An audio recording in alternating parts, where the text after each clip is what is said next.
Well, I'm back, senior scholars. So where we left off on your handout there, on June 26th and 7th, Fraser and the Advance Corps, even though the weather is still pretty lousy, will travel south from the mouth of the Boquet, and they'll take control of Crown Point, which basically had been left undefended by the Americans. All their forces had fallen back to the Fort Ty Mount Independence complex. So they're there. They take firm control of it on June 30th. Burgoyne and the main force leaves the mouth of the Boquet and joins General Fraser at Crown Point. So, as you can see, that's when they start staging their attack on the Fort Ticonderoga Mount Independence military complex. Remember, that has a bridge connecting them now. Burgoyne will take the main part of his army 3 miles down south and be 3 miles north of Fort Ticonderoga itself. General Fraser will head southwest with the Advance Corps towards Mount Hope to surround Fort Ty. Mount Hope is in the general vicinity of the village of Ticonderoga today, if you're familiar with it. General Rondeisel and the Germans will cross to the east bank of Lake Champlain and start advancing towards Mount Independence, which obviously is on the east side of the lake. General Burgoyne's forces will continue heading south on the river road. Now, on July 2nd, the British forces basically start moving in and surrounding Fort Ticonderoga and Mount Independence. Now, the troops there, because of a lot of deaths that were suffered during the winter and so forth, had dwindled down to a force of about 2,800 men. And remember how large Burgoyne's army is. We're talking 9,000 warriors, troops, militia, Native Americans at least at this point. So, the Mount Independence Fort Ticonderoga complex is under the command of Brigadier General Arthur Sinclair, a veteran of the French and Indian War and pretty close friend of George Washington's. Now, in the next few days, they're just maneuvering around. Scouting parties are sent out by the British. In the meantime, on the 4th of July, the Americans celebrate the 4th of July of 1777 in Fort Ty with the celebration. But then on July 5th, 1777, everything goes downhill for the Americans. A British scouting party led by General Phillips is successfully will get some 12-pound cannon to the top of Sugarloaf Mountain, which, as you can see, towers 853 feet over Fort Ticonderoga and is directly across the lake from Mount Independence. Now, Phillips, who was highly experienced, and his lieutenant, William Twiss, had determined that a makeshift road could be built up Sugarloaf, gives out the famous command that you probably heard before. He tells his men, quote, "Where a goat can go, a man can go. Where a man can go, he can drag a gun." And these very brave Brits, I know they're our enemy, but they were brave also, dragged these huge 12-pound cannon, two of them, up to the commanding heights of Sugarloaf, which from that point forward will be known as Mount Defiance. Now, once those cannon are in this position and they lob a couple of cannonballs to show the Americans they're there, it's all over. They're going to have to evacuate because from that commanding position, you cannot defend Fort Ty. So, General Sinclair all along had foolhardily thought there's no way you can get artillery up to the top of Sugarloaf. Even though General Arnold, when he was at Fort Ticonderoga, looking over the situation, asked General St. Clair, aren't you going to fortify the top of Sugarloaf with cannon? It's the high ground. You better fortify it. And Sinclair said, no one can get cannon up there, us or anybody else, so I'm not worried about it. Should have listened to Arnold. So, during the night of the 5th into the morning of the 6th, Americans will totally evacuate Fort Ty and Mount Independence. Now, they'll slip off in the night. They'll go across the bridge and retreat on the Vermont side. They'll follow an old military road that existed that connected Mount Independence to Castleton, Vermont. Now, the plan, though, included they had taken explosives and wired up the bridge to blow it up. And Sinclair had left some men on the Vermont side of that floating bridge. Now they had it all ready to detonate, and the plan was when the British troops got out onto the middle of the bridge pursuing the Americans, when they figured out which way they retreated, they'd blow them up and the bridge. Now, unfortunately for the Americans, Burgoyne took his merry time getting into position on the 6th of July and deciding to pursue the Americans took all the way until the night and in the morning of the 7th. These men who were waiting patiently for Burgoyne and his men to arrive got bored.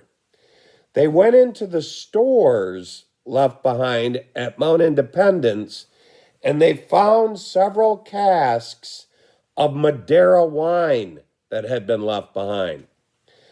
They're bored.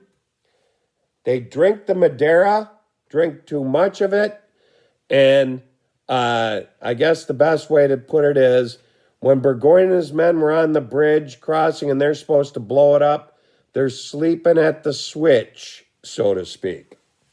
Now, that particular tale, and I don't think it's a tale, I believe him, was told to me by Chief Historian Ed Bears and a group of mine that we had at that particular site one time when Ed was with us.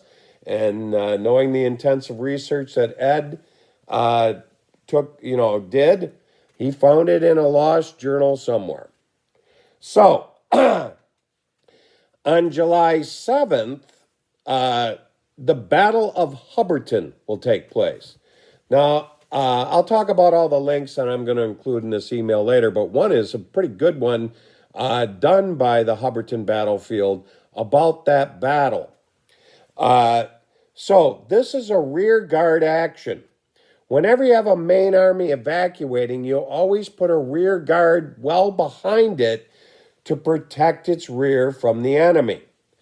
In charge of this rear guard were Colonels Seth Warner, who was a former Green Mountain boy, who is now a colonel in the Continental Army, Colonel Ebenezer Francis, and Colonel Nathan Hale of New Hampshire, not the famous Nathan Hale that you're probably thinking of, a different Nathan Hale. They're encamped for the night near the small village of Hubbardton, Vermont, which is up in the Green Mountains on that road, military road, to Castleton. They're surprised at the crack of dawn by General Fraser and the Advance Corps, who start a battle with Warner, Francis, and Hale's men.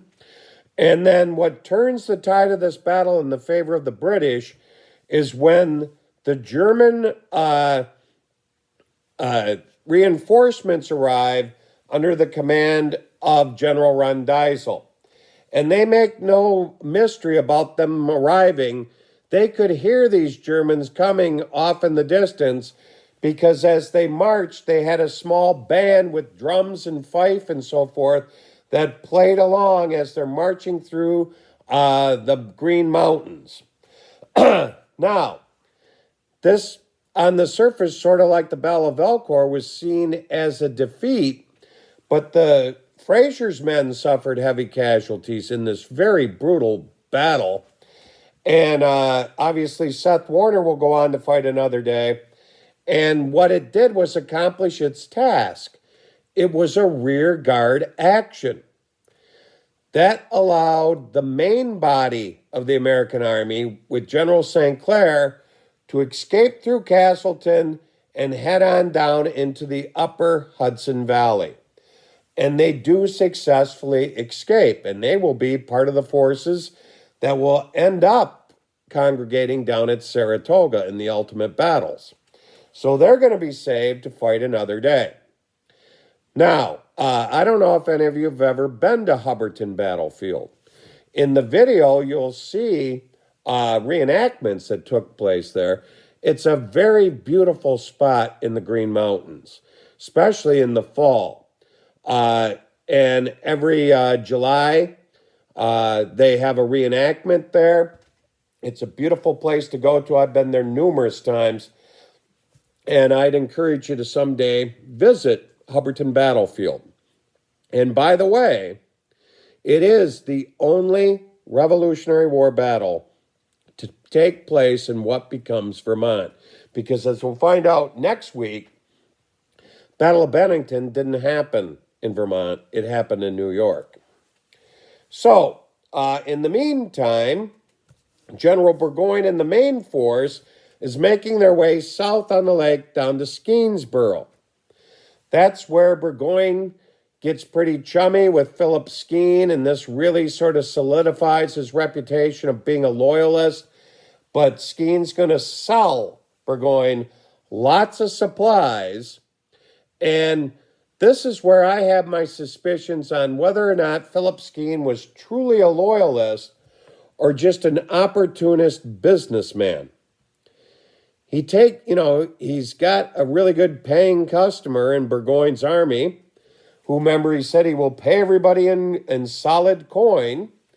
And what he does with General Burgoyne is really going to cost Burgoyne big time also. He convinces him that it'll be faster to get down to the Hudson River if they sort of hack their own road south out of Skenesboro, because a road connecting Skenesboro to the upper Hudson didn't exist. He talked Burgoyne out of going west to the southern end of Lake George and following an already well-established road down to the upper Hudson and Fort Edward and Fort Anne and so forth. Burgoyne believed him for some reason, and he built this road during July. And unfortunately for Burgoyne and his men, remember we talked about the adverse weather conditions that made them have to stay at the mouth of the Boquet. June and July of this particular year were really, really wet months. And they're going to end up slogging their way through muck and whatnot, carving this road out of the wilderness from Skenesboro down to the upper Hudson. And it's going to cost them a heck of a lot of valuable time.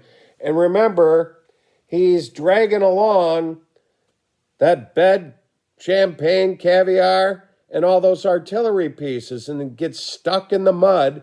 Plus, you've got dragoons with their 12-pound boots covered with mud. It's a debacle for Burgoyne and his army. Now, in the meantime, on July 8th, a small British detachment will encounter part of the retreating forces led by St. Clair, and they're beaten back. They had thought they'd be able to stay in Skenesboro, but they retreat back to Fort Anne, and they decide pretty quickly the British force is headed right their way, so they will burn Fort Anne so it doesn't fall into the hands of the British, and also the barracks that exist there, and they'll continue the retreat south. Ultimately, they'll end up at the Saratoga battlefield. Now, General Philip Schuyler, who is still at this point in command of the Northern Army, he'll lose that command after this horrendous fall of Fort Ty with basically no battle. He'll be relieved of command. General St. Clair will be brought up on court-martial charges, which he'll beat in a courtroom. But the whole Fort Ty Mount Independence situation was a complete debacle for the American forces. But, as fate has it, it worked out for the best because they kept falling back till they could accumulate more and more men, and that's what's going to also lead to the Battle of Saratoga. So as you can see, a lot of things had to go the Americans' way to lead to that decisive victory in Saratoga, including the Battle of Elcourt, the surrender and evacuation of Fort Ty and Mount I. They'd have lost anyway. They were way outnumbered. So everything was going the right way for the Americans. So Philip Schuyler, as I was talking about, will order that the Americans start falling trees, destroying bridges, flooding roads by damming creeks in Burgoyne's path south out of Skenesboro. This will also buy time to continue to fall south to find the perfect spot to engage the British along the upper Hudson.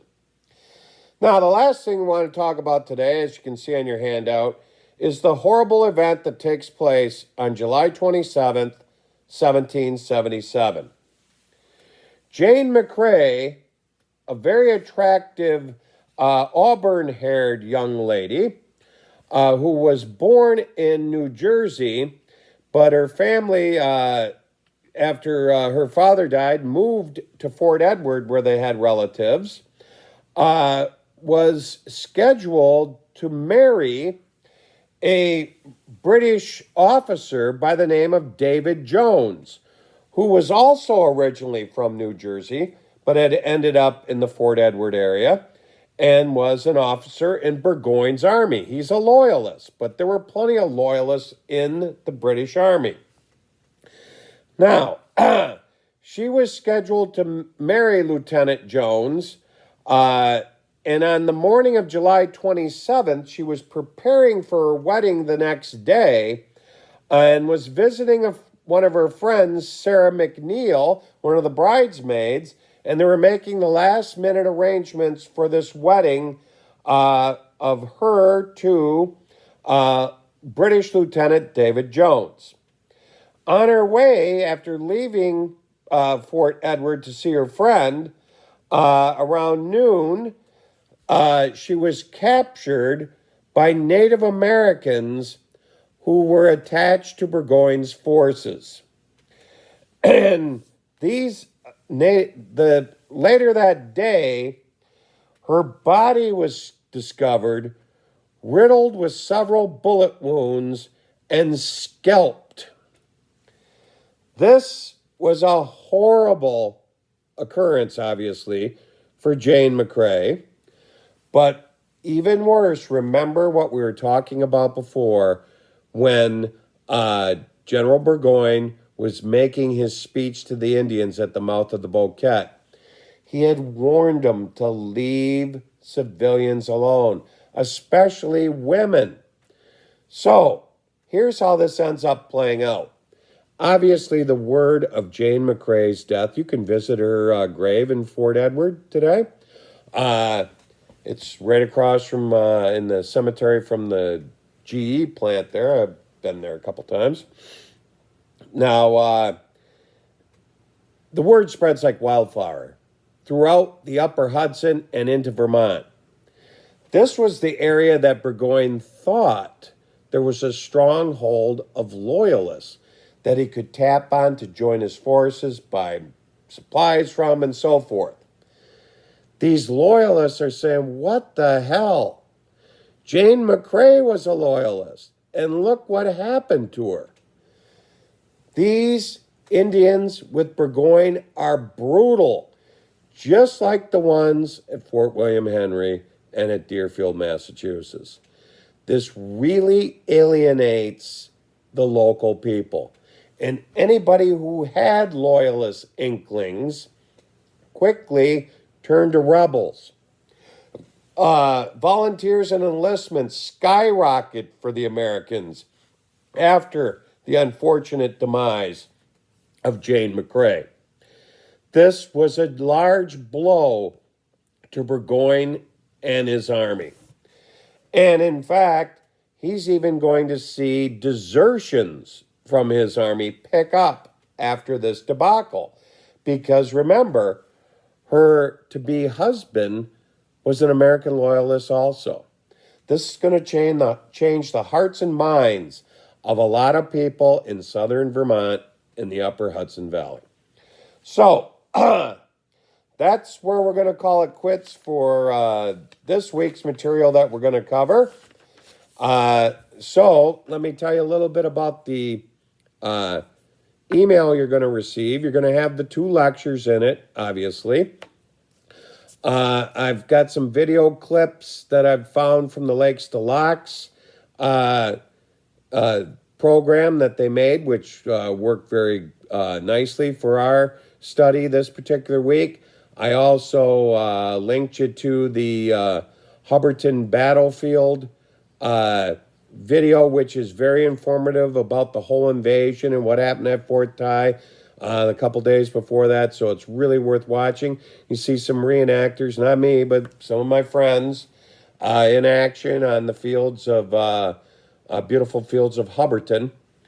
And I'll have several attachments, Burgoyne's speeches, some maps, artist depiction of the bridge, floating bridge, and so forth. So, I look forward to seeing everybody on Thursday. Everybody take care, be safe. See you Thursday morning. Bye now.